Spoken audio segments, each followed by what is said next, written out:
back into the swing of things. The laptop's already on. Two. Dragon Ball Z. Both over 2,000 words. Both rated M. You didn't tell me it was going to be a double feature.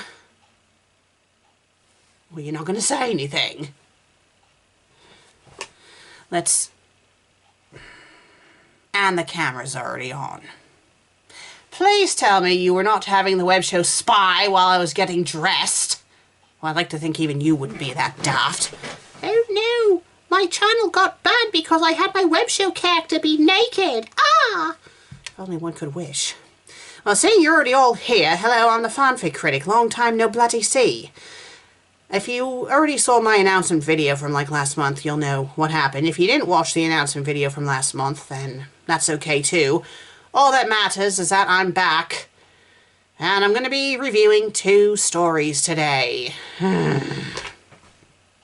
Dragon Ball Z fanfics, which I'm afraid I'm not too familiar with Dragon Ball Z. Meg is more of the expert on it, obviously. I mean, yes, she had Dragon Balls even before I met her. Still has them, obviously. And yes, has the manga. She did have some of the show on DVD. I don't know if she really has. She's more of a manga reader, or a comic reader, I should say. I'm not even sure if I'm saying it right. Manga, tomato, tomato. I don't think it really matters. I'll just say manga, because Meg says manga. And for all I know, she's probably not even saying it right herself, because she's not Japanese, and neither am I. So, yes, Akira Toriyama, the creator of Dragon Ball, Dragon Ball Z, Dragon Ball GT, and Dragon Ball Super, he died about a month or so ago, so the creator wanted to do a tribute towards him. Now, I thought it was just going to be 1 story, but no, it's going to be 2 of them. 2 stories that are both 2.5k words a pop, so I guess I can kind of see why she did it like this. The new rules for this web series is that if I read anything that's 5,000 words or less, I have to read it out loud. It used to be 3,000 or less, but because of what happened in the last episode, now it's 5,000. Right, so the first story is Bloomers and the Turtle Hermit, and then the second story is Dragon Ball Z Freeing the Future. So the author of the first story that we're reading, Bloomers and the Turtle Hermit, is Always Pending. That's his name. It's an interesting name, Always Pending. I mean, I guess it's better than tampon masturbation. And here's the summary. Bulma is stranded at Kami House. Well, maybe it's Kame House. What's that move that Goku uses? It must be Kame House. Yes, it must be Kame House. Living with such a perverted hermit, it was only a matter of time before he went for it. It's rated M. Of course it is. Of course it is. It's in English, obviously, because I'm English.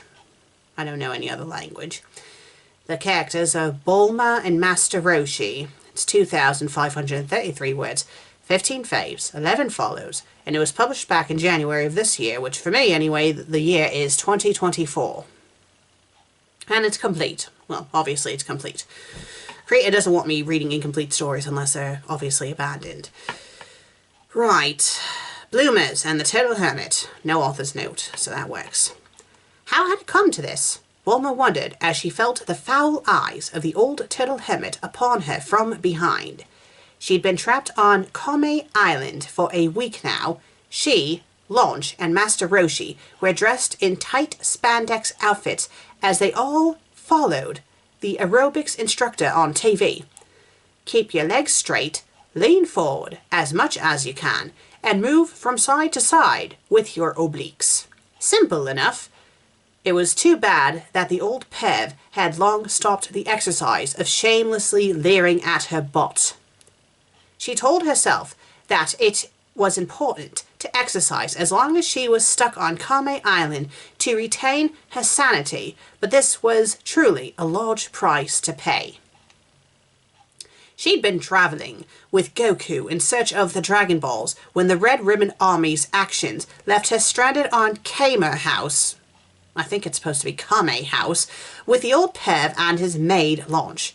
Didn't you just kind of mention this already in the last paragraph? Master Roshi was more shameless than ever before. Yes, in fact he did. Maybe not the red ribbon stuff, but mentioning about this man being a pervert you already mentioned. He went above and beyond to show her just how perverted he was. Each time they were in the same room, he'd lecherously peep on her, most of the time even commenting on her ripe and mature body. Charming. When she showered, she would check the bathroom at least 10 times. 10 times. With an S, you mean. For any peeping holes before undressing, and even then she could swear his eyes were on her. Since she was stupid enough to give him the microband, what is the microband? She supposed he could hide pretty much anywhere without her ever finding out. I'll have to ask Meg about this. Maybe this is something that happened in the comic or the manga. She would know more. I'll have to ask her when she gets back from her errands later. Now, though, he had gone beyond such lewd behavior to watch her perform her exercises, and it wasn't to help her better her form or anything like that. Each time she peeked over toward him, she could tell where his eyes fell, onto her thighs, and her butt stuffed in her tight purple spandex shorts that Launch's blue-haired version had been kind enough to lend her. If that was all she could have tolerated. If that was all she could have tolerated it. I think you need to have a comma there. As bizarre as it sounded, by now she was used to the old man's dirty gazes on her body. She'd accept that it was something she could never escape from. No, what made it so embarrassing was the pulsing bulge in his shorts. The sheer size of the lump made it undeniable.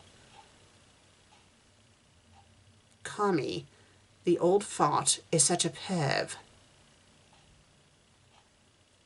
And yet, in the back of her mind, oh no, she craved for such lecherous attention. It's going to be one of those stories.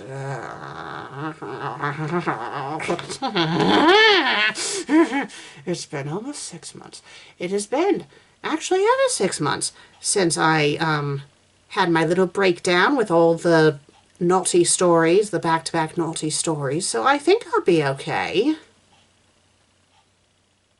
I hope so. We'll find out. Let's just hope Meg doesn't come home early if I do have a bad reaction. And now I lost my... Oh, here it is. Okay. The feeling of a man desiring her, undressing her with his eyes. Her ego yearned for it. Okay, now I guess we're going from her point of view to his point of view. Behind his dark frames, Roshi's gaze stood firm, having the nubile Bulma. Is that even a word? It is a word. Nubile. So the definition, it's for a young woman, sexually attractive. Then just say sexually attractive! What a waste of time that was! And now I knocked everything over off the desk. Just say attractive! Having the sexually attractive Bulma living here with him sure was a blessing. She rejected all his advances, of course, but he never imagined he'd ever live under the same roof as the young minx who brazenly showed him her pussy when they first met. Again, I'll have to ask Meg if this happened. And allowed him to use her breast for a puff-puff during their second meeting. What is a puff-puff?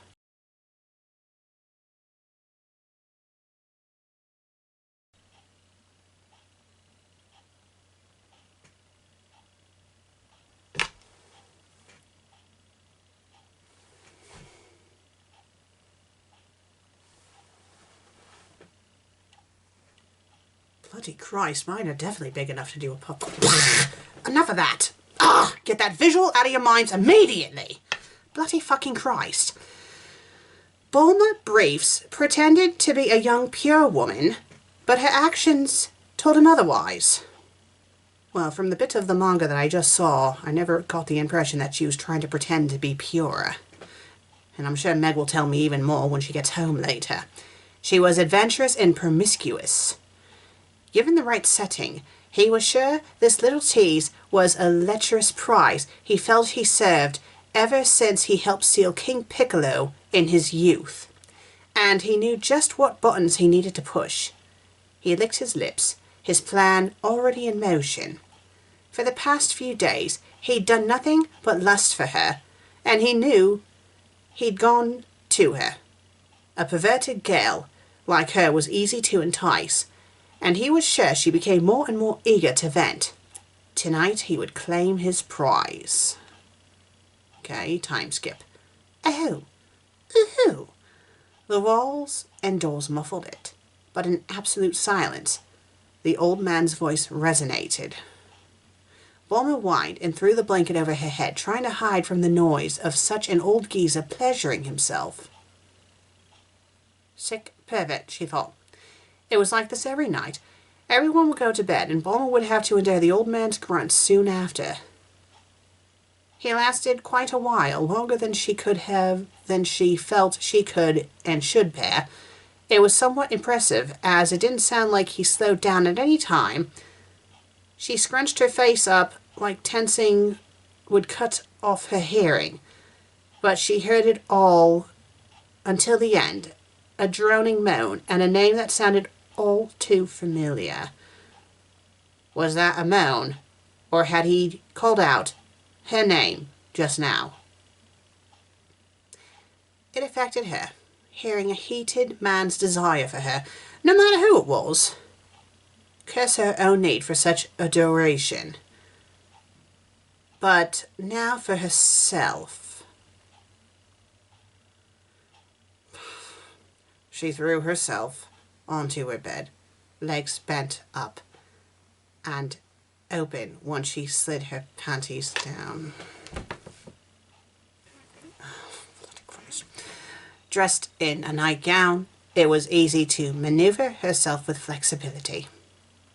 Wonderful tribute, by the way, creator. Such a wonderful tribute.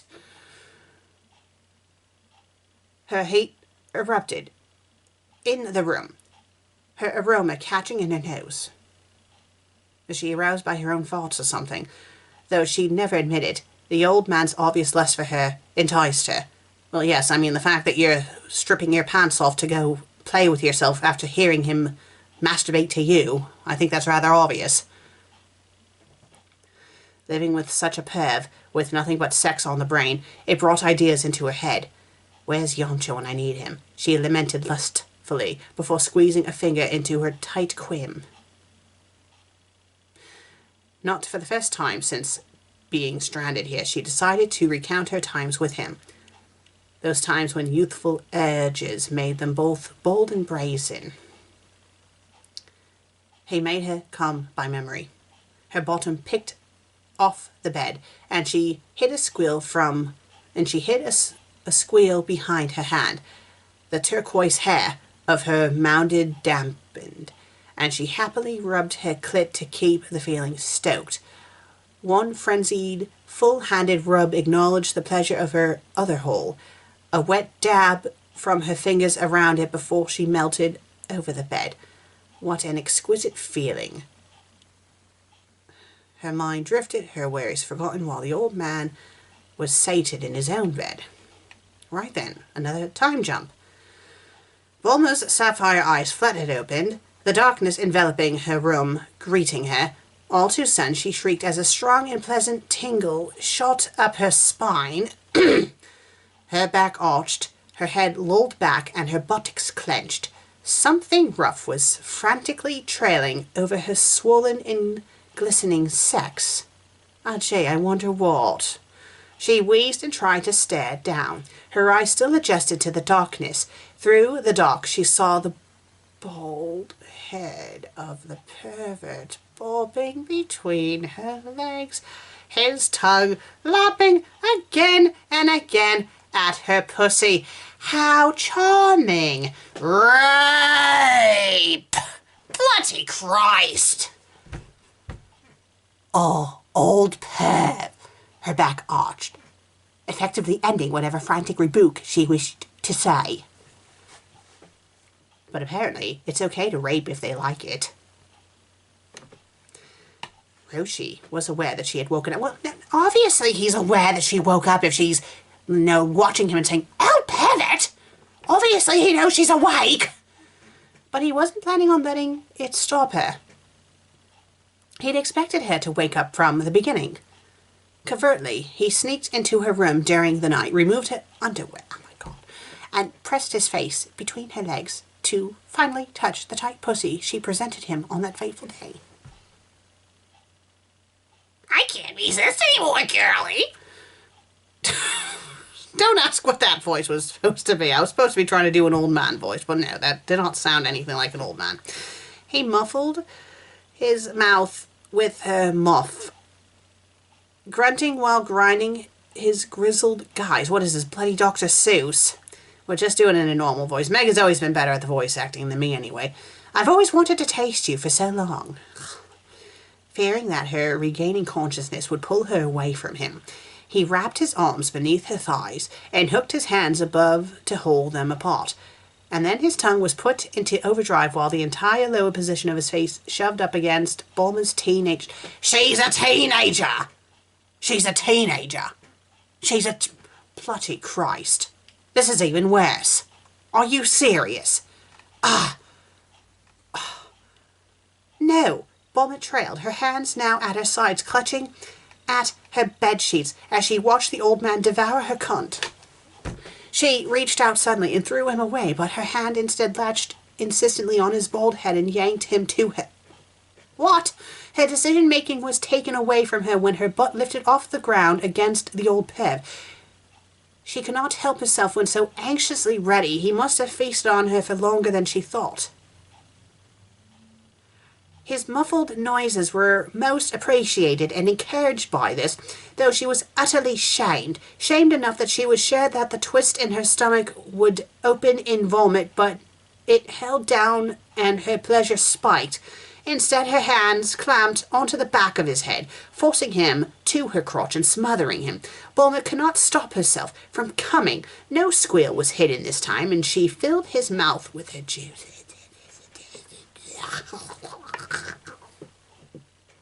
This is disgusting. The old man who is eating out a bloody teenager. Oh, bloody Christ. Oh, the old man's face was suddenly drenched in a hot rush of fluid from Bulma's convulsing hole. What is with the description? He'd always fantasized her to be a squirter. Bloody Christ. As Bulma's muscles slackened, Roshi continued tasting her. Welcome back, Susan. Welcome back to the web show. The idle brushing kept her stead, but she was mostly deadened. But for the absolute tingle rushing to her fingers and toes and brains. Commas, commas, commas. Bloody Christ. Absolute tingle rushing to her fingers, comma, toes, comma, and brains. There's the and. You only need one, not three. Her nipples strained too, now risen and respecting the smooth cotton of her pink gown. No support underneath meant they were showing, and Roshi must have noticed. The urge to feel her bosoms was finally satisfied when his right hand brushed across one before cupping it. She attempted to refuse him, but his hold only strengthened until his fingers sunk in possessively. Her nipples stuck out even more as he molested her. They're really heavy, he said in marvel. You've got such a blessed body. Bulma reprimanded him with only a look. Then that look veered until she found how much he had enjoyed himself till now. He wasn't wearing any pants or underwear. His cock stood high and anxious in his fist. I mean, I'll give him credit. At least they didn't go on about him having like this massive 6-foot long penis. like in other stories, that can squirt gallons upon gallons upon gallons of cum. But then again, it might still show up, I don't know. We'll find out. Because I have a sneaking suspicion that I know what's going to happen next in this bloody story. How had she not noticed? What are you? She asked, her voice faltering when she realised just how drained she was. Roshi grinned big. Heh heh. It'll be all a little sacred, he assured her. What? No! Bulma squirmed when the old man went on the move, crawling up to trap her underneath his frame. He was lanky, but Bulma noted that his training had kept his frame solid. She refused him again, though her body's reply was to make room when he slanted between her legs. She felt the weight of him, not his body, but his cock, leaning up against her mound. It felt much heavier than it looked. Of course it did. Maybe it is coming, the gallons upon gallons have come. She couldn't believe it belonged to an old perverted geezer. So what, is she under the impression that when someone becomes old, their privates just disappear as if they never were? If it had belonged to anyone else, it would have been wonderful to have it burrowed inside her. But old man's or not, it levelled out and punched up against her hole. She mewed, and he grunted as he wiggled his way into her. He'd gotten what he wanted, with almost no resistance. Bulma twisted with a sharp grimace of discomfort while Roshi worked her channel open. He was bigger than the others. What others? Longer and with more girth, the old man was inside. He was staggering, not used to such a tight hole. But her wetness helped. Well, that's the point of arousal, isn't it? With a little insistence from his hips, he stabbed into her until his knob shoved up against her cervical wall. Ah! Roshi smothered Bulma underneath with his cock buried. Bulma shuddered with bated breath. So tight, he muttered, stirring his prick within her until she whimpered. Old man, she whispered, grabbing at his shoulders and opening her thighs to accommodate his waist. She wanted to tell him to take it out, but her body refused to voice her protest. Of course, it's one of these, isn't it? Even though she is being raped, she's going to enjoy it so much that she doesn't mind it. So long, he told her, and then immediately began to fuck her. I fantasized about doing this for so long. The headboard smacked hard into the wall when he struck her cervix. She held his strong shoulders to brace against his raving thrust. She moaned, sometimes yelping, as he struck deep. With his masturbation methods, he was relentless, chasing his orgasm rather than taking his time, yet that didn't mean he ended quick. You're fucking me so hard. He took his chances too. I'll buy you a new one. A new what? He told her when he ripped open her gown. Oh, okay. The fabric audibly stretched before tearing at the expense of seeing her tests. Developed hills bouncing wildly. Bulma turned away, a blush on her face from sudden exposure, but Roshi turned her back for a kiss, that was led by his tongue. He licked and slipped while she flinched. His hands both grabbed her tits, circling her hard nipples and flicking them teasingly. Ever since you showed me your pussy back when we met, he slobbered when he took away his tongue and hammered deep 3 times to smack those tangerines of his against her arse. I've wondered how it would feel to have my dick inside of it. Bulma hated how much his flattery boosted her ego. Her whole body was now exposed to his hungry eyes, and his glee was not lost to her. Balancing himself on his knees, Roshi straightened his back and wrapped his hands around her midsection. Like this, he could enjoy the spectacular sway of the teens. Yes, let's remind the readers that he is raping this teenaged girl. Heavy knockers. His lips contorted, a lecherous expression, and they spelled expression wrong, covering his goofy face as he eyed her double body, making Bulma look away with a groan of disdain. That faces he made. Bulma can't last much longer. She shook her head, her turquoise hair whipping. Not inside, she protested.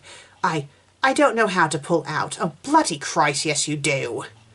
He outright lied and made a mad dash in obvious hope to finish before she could answer.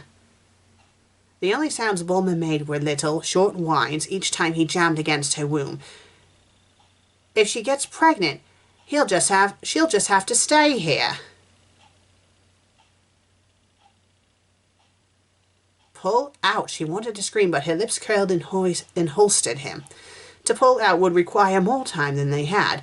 Even as her squirt erupted around him, she could not wash out the seed planting in her when Yoshi gave a deep-throated groan. Every shot hit home, seeping deep inside her, planting in her uterus, setting loose his flood of sperm. Well, at least it's not gallons. Bulma could feel the heat spreading through her. She held on to the old man's body, hiding in the crook of his neck as he finished with her, aggressively shoving his load inside of her, grabbing her supple ass for support as much as his own pleasure. How much did he have stored? Oh, great, here it comes. Hadn't she just heard him come just a few hours ago? A few hours ago? That was, well, I suppose it could have been hours. So much she whimpered against his neck, feeling him start to slide out of her quim across her asshole and adding into the moisture she already had left on her bed. Heh.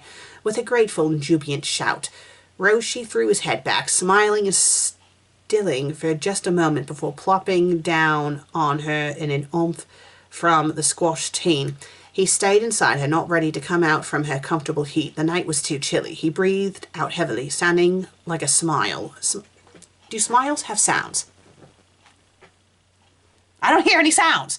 Smiles don't have sounds. That sentence made absolutely no sense. That wasn't so bad, huh? We should do it every night. He grinned at Bulma, waiting for her to answer. You just raped her. I don't care if she was enjoying it. You raped her. Not only that, but she's a child, and you're an old man. And even if she was an adult, that would still be disgusting, because you're described as an old man, and she's... She just scowled. Tired but frustrated, she allowed his hand to absently paw at her breast. This is going to happen again. She warned him. He was thrusting again soon after. Well, that was awful. That was bloody stupid. That was not the worst gross sex fanfic I've ever read, but it's still pretty bad. And, you know, still has rape and, you know, pedophilia because she's described as being a teenager. Right. Moving on to the next story. Dragon Ball Z Freeing the Future. Well, maybe this one won't be that bad. So, the author of this one is Iceman613. Right, let's read the summary. In Dragon Ball Z episode Freeing the Future, Trunks disposes of the androids and Cell. Well, in this story, imagine if he killed 17 and had sex with 18. What did I just read? I mean, there's absolutely no punctuation whatsoever except for the period at the end. It just seems to just run on. No capitalization. The sentence, I mean, what type of summary is this supposed to be? What type of summary is this supposed to be? Just bloody awful. Right, so... This is rated M. It's English. It's romance. It's M Trunks, I should say. Android 18. 2,618 words. 2 reviews. Did the other story have any reviews? Whatever. 9 faves. 4 follows. And it was published back in July of 2023. Alright, so this one does have an author's note. Intro. Hi guys, this is my first attempt at writing a fanfic based on the episodes of Dragon Ball, doing a rewrite of the episode except inserting lemons between chapters. I think I would make a great couple like Vegeta and 18 or future Trunks and future 18 or future Gohan and future Bulma. And that was like the worst sentence I have ever read. I am by no means an expert on this stuff, quite frankly. I am doing this as a means of writing fanfics based on characters I want to pair up. It might make sense to some others, not so much with what I said. Here is a disclaimer. Okay, that was also a very awful sentence. I do not own Dragon Ball Z or created the characters. That's Akira Toriyama's character and universe. I am merely some person who is writing a fanfic for the first time. Leave me alone. Enjoy.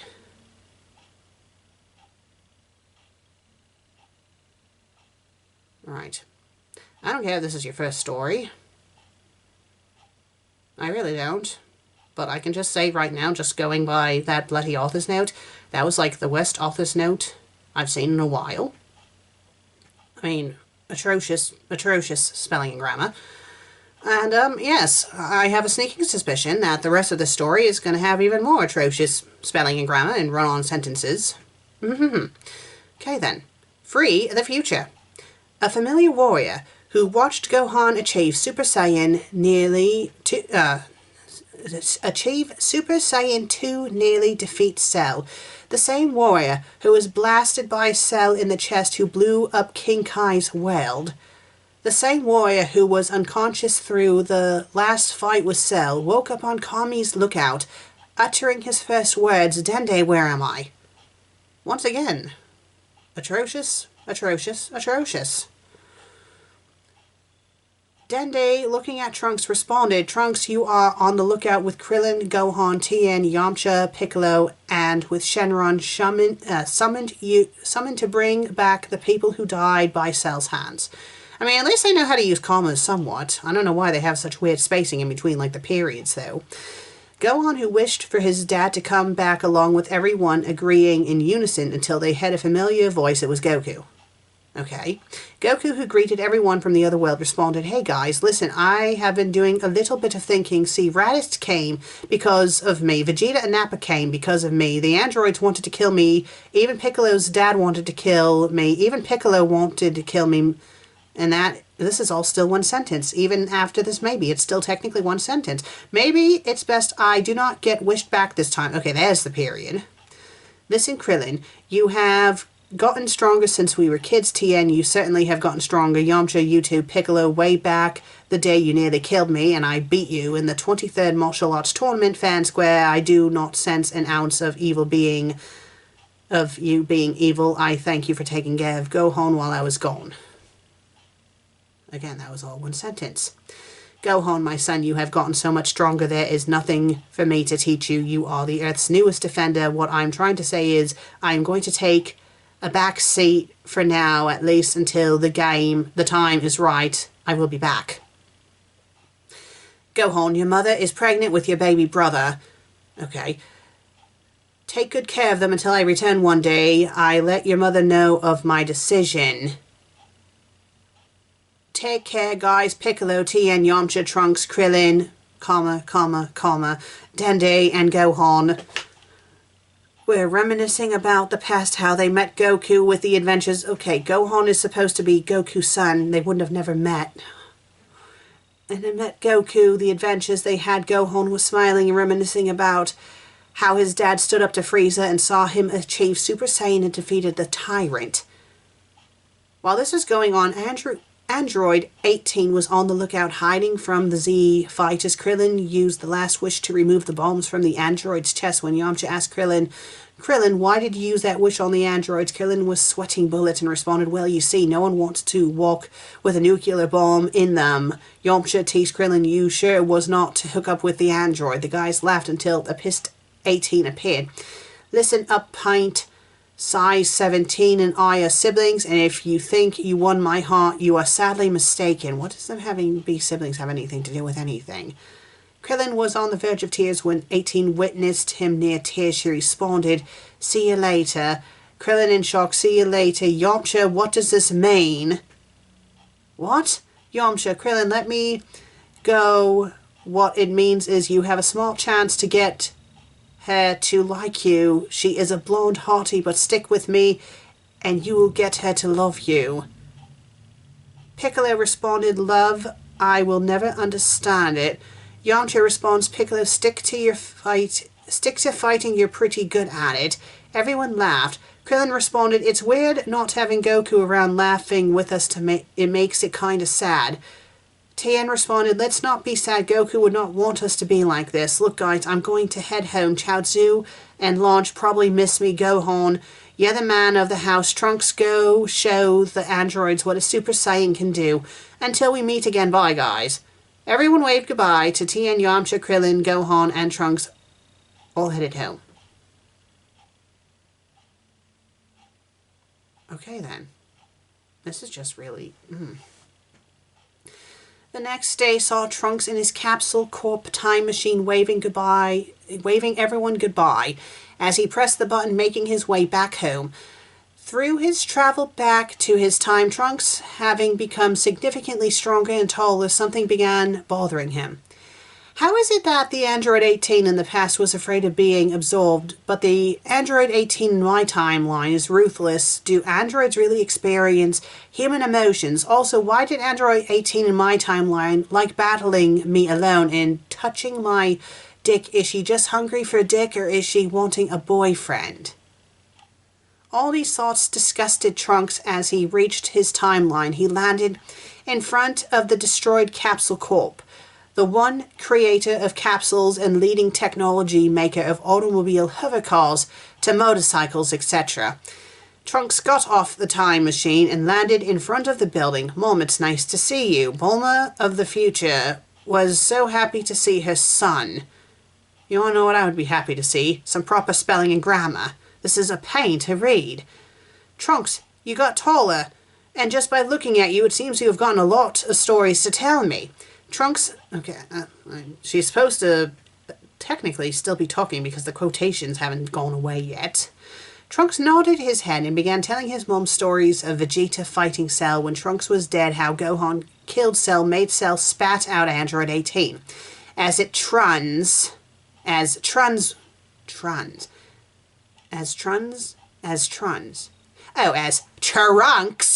was sipping tea and telling his mum stories of the past, the radio updated a story on android activity.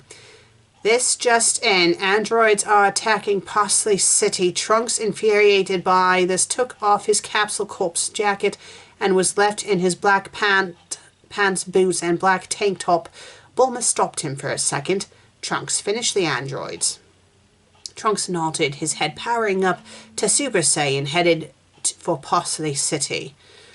Meanwhile, at Parsley City, androids 17 and 18 are blowing up buildings, killing men, women, and children. A man in his car, which is landed sideways, pulls out a gun and began shooting android 17. 17 looked at the old man and without hesitation killed him. Trunks, having landed on the battlefield, saw the dead corpses. 17 and 18 looked at Trunks and responded, "It's you!" Trunks responded, "Damn right, it's me. The name's Trunks, and your day of reckoning has arrived." 18, wanting to fight Trunks, kept looking at him in a strange way. Something about Trunks did not click until she realized he's taller, stronger, built like a god. 18 began thinking of things she could do to Trunks apart from fighting. While she was lost in her thoughts, 17 was yelling out 18's name, and 18 snapped out of it and had a look of anger. 17, listen, 18, I know the guys here I killed. I know you thought were cute. I know you want to fuck them, but I know you ain't gonna fuck Trunks. 18, with a look of disgust, responded, "Nah, he could not handle me. I probably tire him out. Listen, 17, you fight him. I will stay back." 17 looked at her with a confident looked at Trunks. "Trunks, you will die." Lunges at Trunks, who disappears in front of 17. Behind him, 18. Watch out! Trunks hits 18, who flew into a destroyed building. Trunks appeared and disappeared behind 17, who skidded on the ground. Trunks appeared behind him and kicked him to the sky. That was all one gigantic sentence. 17 goes flying to the sky, which you just said that in the last sentence that never ended, but stopped the flying and Kai blasted Trunks, who slapped the Kai blast at him. 17 dodged, but Trunks appeared in front of him and blew 17 up with a blast. 18, who witnessed this, saw her brother die. Much like Gohan die, except now it's Trunks and 18. Right then. Android 18 looked at Trunks, who was built like a Greek god cat, whistled at Trunks with a smile. "Damn, kid, who knew you would actually kill 17? Well, she's seeing her brother getting killed rather well. Trunks was confused by his statement. Trunks, 18, are you for real? I'm gonna kill you. 18 laughed, then walked up to Trunks with seductive eyes. Trunks, let me ask you something. Trunks in his fighting stance. What? 18. Between me and you, did you ever lose your virginity to a woman before? Trunks, with a look of confusion and anger. No, but what does my virginity have to do with this? 18. Well, considering 17 killed and raped half the women on this planet, it's fair to say many of them are either dead or a few are in hiding. Trunks, you monster. 18. Don't worry, I stopped killing once Gohan died. 18 walked up to Trunks and facing him face to face. 18 looked at Trunks from his seat to his head, watching the young Saiyan with anger and fury. Curse at her. 18. Trunks placing her hand on his cock. What is going on? Trunks having the same feeling he felt the last time 18 touched his dick. Like this. What are you doing, 18? It's time. Trunks begins to take off her jean jacket and take off her black sweater with the white stripes, leaving her in her bra, leggings, and jean skirt. Bloody Christ. Trunks was speechless. 18 unzipped Trunks' black pants, pulled down Trunks' boxer containing her prize. Trunks' 9-inch Saiyan cock. 18 looked up at Trunks, placing her hand on Trunks' cock, slowly stroking it before dropping to her knees. The once furious and angry Trunks was calm and had his eyes closed. 18, looking up at Trunks, who is enjoying her hand job, said, Trunks, I'm gonna take your virginity, and began wrapping her lips around Trunks' dick.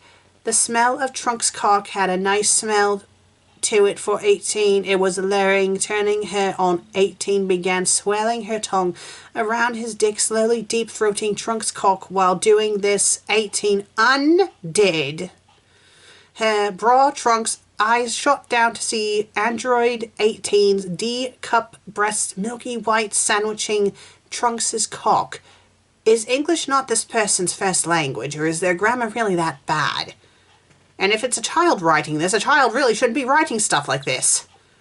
The experience was inexplainable for Trunks. Here was the terror of the earth, Android 18 on her knees, sucking Trunks' briefs off with no one around. Well, that sentence was actually relatively short for this author. While Trunks was enjoying the blowjob, he stopped 18, but 18 continued until Trunks started coming. What followed next was the best cum shot Android 18 experienced. Stream of cum landed on 18's breasts, her face, her cheeks. The rest went down her mouth. With Trunks hard and 18 cleaning herself up, Trunks requested 18 to strip. Didn't she already do this? The android, with the look of sex crazed on her face, did that, removing the remaining article of clothing, her boots, her leggings, her panties, and of course her skirt, all on the ground. Meanwhile, Trunks took off his muscle shirt, his boots. Trunks, watching 18 clean the last bit of cum on her breast and face, ordered 18 to sit down. 18 complied. Trunks got his ankles playing with 18's breasts, looking at her, saying, I'm gonna fuck you like you never been fucked before. 18's eyes rolled back to her head, hearing those words. Trunks started off with playing with her breasts, then slowly guiding his hand between 18's legs to see her vagina. Trunks, not waiting any longer, dove his face between 18's legs to lick up her vagina.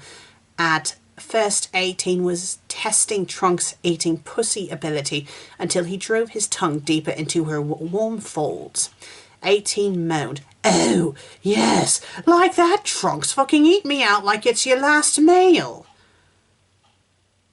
Trunks' oral assault stopped until he slid his fingers in her 18 head, leaned back as Trunks' fingers went in and out of her. Trunks used his left hand, and put it on 18's throat, holding her head back, and kept thrusting his fingers until she started coming, to which Trunks lapped the dripping juices which flowed out of 18's vagina.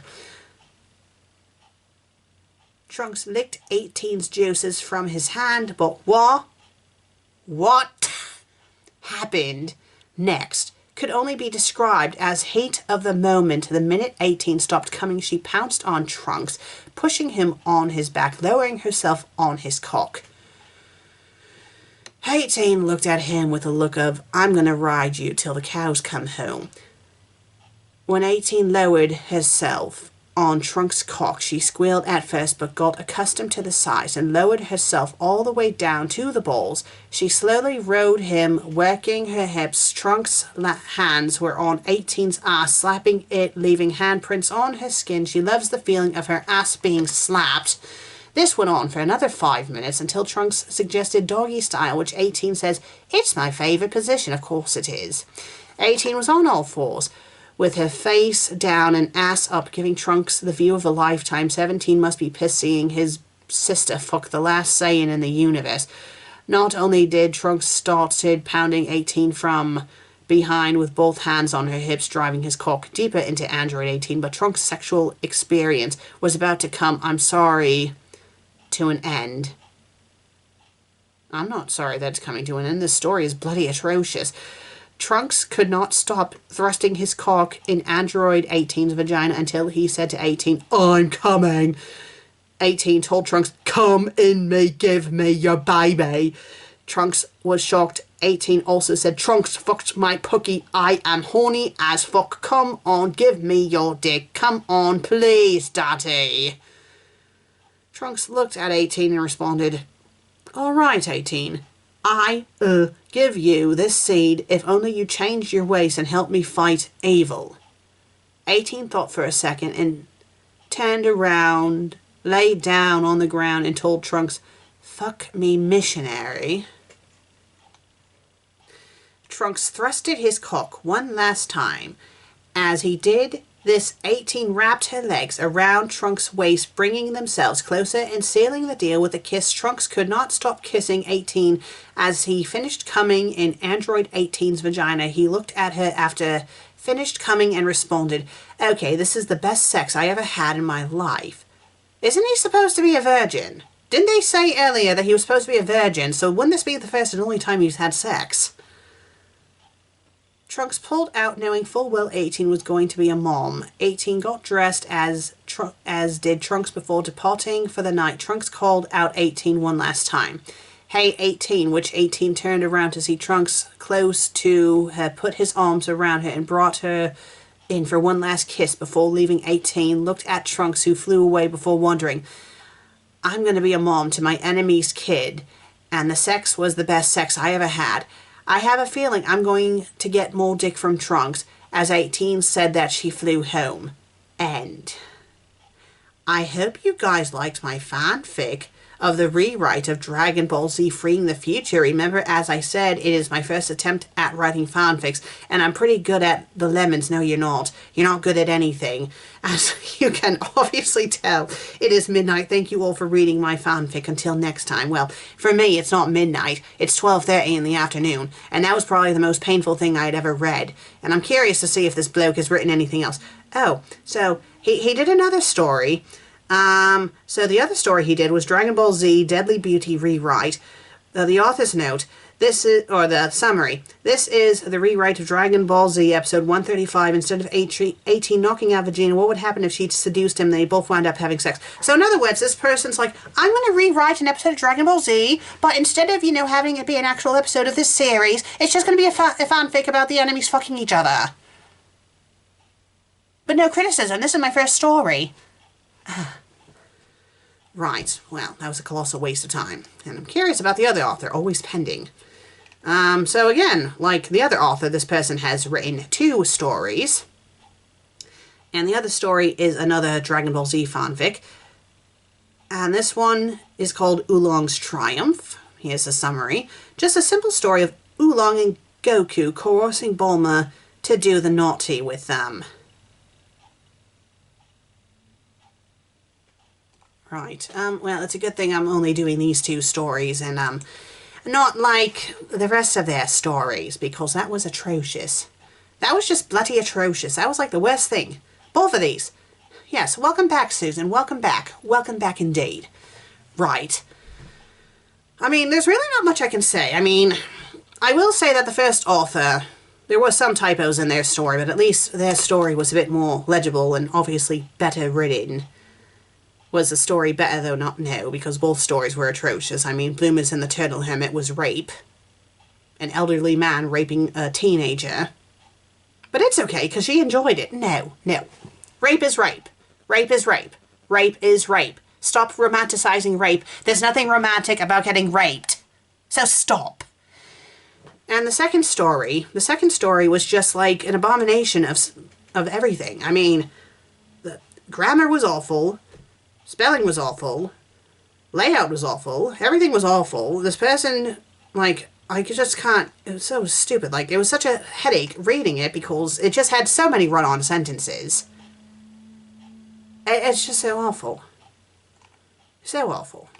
Right. Well, interesting tribute, I guess. Akira Toriyama, may you rest in peace. I hope you appreciated my tribute of reading not one but two atrocious stories about your characters. I hope you got a laugh out of it, because I certainly didn't. Well, thank you all for watching this episode. If you liked it, please be sure to leave a like and leave a comment. And if you haven't subscribed yet, please do. I would greatly appreciate it. I'll see you all in the next episode.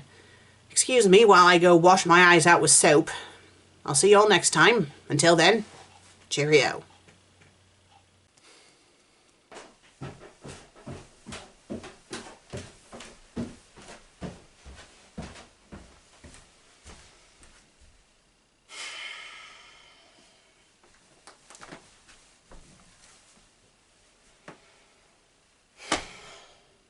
So, your thoughts, dear? Both of those stories were fucking bullshit. Especially that first one. I mean, both of them were bullshit. But that first one in particular was bullshit because of the disturbingness of it. And then the other one was an abomination to anyone who studies, like, the English language. Jesus fucking Christ. I have a question. Okay. Was this Master Roshi really this perverted in, you know, the source material? Oh, yeah. He was a pervert in the source material, but this story took it to a completely, different level. But no, he definitely wouldn't have raped her in reality. No, he definitely... No, definitely not. Definitely not. Okay, that's what I thought. Now, the story mentioned about her being promiscuous. If you're asking if she wasn't a virgin at the beginning of the story, in the actual canon, yeah, she was a virgin. Like, she was flirty and stuff, but she wasn't, like, sleeping around like this author was trying to imply. So her and her actual boyfriend, Yamcha, never actually did the deed at that point? No. Okay, that's what I thought. And, you know, it was kind of stupid anyway, because both of these stories are listed in Dragon Ball Z, but the first story was clearly supposed to take place during Dragon Ball, you know, when Goku was a kid, so it should be in the Dragon Ball section. So wait, the first story was actually a Dragon Ball story, not Dragon Ball Z? Yeah, pretty much what I just said. It's Dragon Ball story, but listed in the Dragon Ball Z section. I mean, technically it's all Dragon Ball, but... Technically, on a technicality level, it should have been listed in Dragon Ball and not Dragon Ball Z, but whatever, no matter what, the story was freaking garbage. And why the fuck did the creator have you read these stories anyway? Well, she wanted me to do these two stories because she wanted it to be a tribute to Akira Toriyama. A tribute? A tribute. A tribute. A tribute. A tribute! You call this a tribute? This was not a tribute! This is not a... Are you... Not a tribute! Fucking stupid! You wanted a tribute, you could have had her read a good story, but no, I'm gonna have her read frickin' porn fics. Again! Even though you already knew that she had a bad reaction to frickin' porn, and then here you are, oh, you've been gone for a few months, The first story, no, the first two stories I'm gonna give you, oh, guess what? Porn! What the... Dear, you should just calm down. No, I am not gonna calm down! This is ridiculous! This was not a fucking tribute! This was not a tribute! Excuse you. Did you just say that my tribute was not good enough for you? Yes, that is right. I am telling you that what you did was not a good tribute to Akira Toriyama. And you're supposed to be a fan like me. What a wonderful way to honor him, huh? Yes, let's read two stories that completely bastardize your characters. Really good tribute there, creator. So what you're telling me, Meg, is that you want me to do a better tribute to Akira Toriyama? Yes. Yes, you should do a better tribute than that. I double dare you to do a better tribute. Oh! Ah! Meg, are you okay? Ah! What the? You grew a tail. Creator!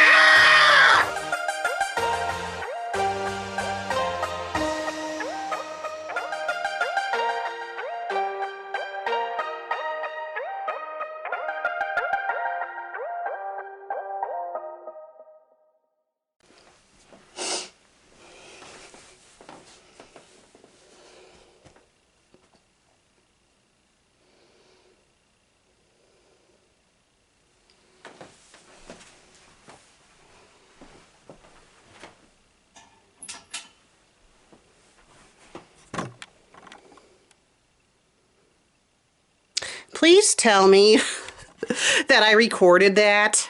I'm going to be so fucking pissed if I go